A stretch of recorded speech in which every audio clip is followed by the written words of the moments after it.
السلام عليكم ورحمة الله وبركاته أعزائي المشاهدين، مرحبا بكم في حلقة اليوم.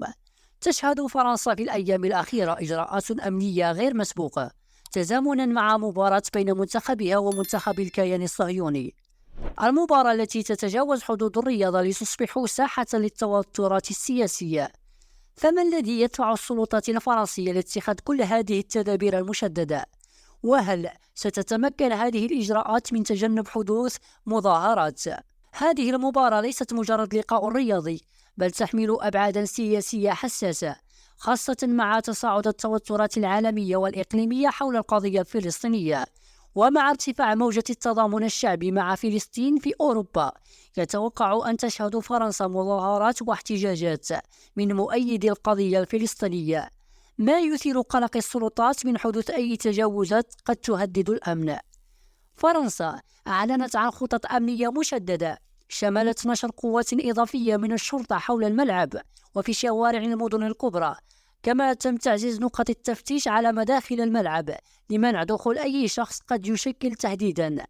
إضافة إلى ذلك، هناك إجراءات أخرى لتأمين محطة النقل العام والمرافق العامة المحيطة بالملعب، بهدف السيطرة على أي تجمعات قد تؤدي إلى فوضى.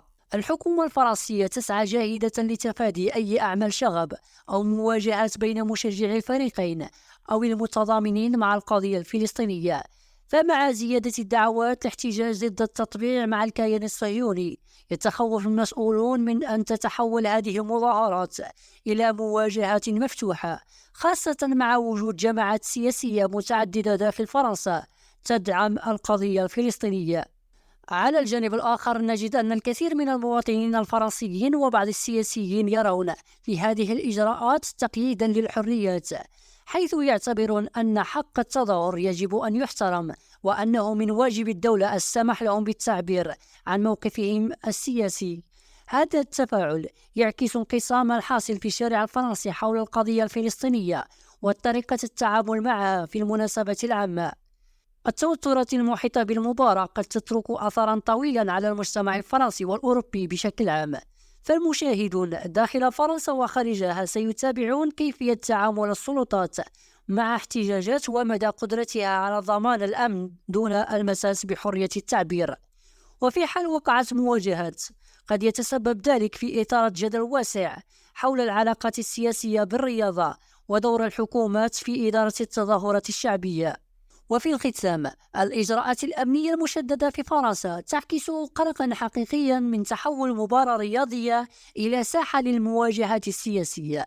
الأيام القادمة ستكشف لنا مدى فعالية هذه التدابير الأمنية، وما إذا كانت فرنسا قادرة على احتواء التوترات بطريقة ترعى الأمن وحرية التعبير في وقت ذاته.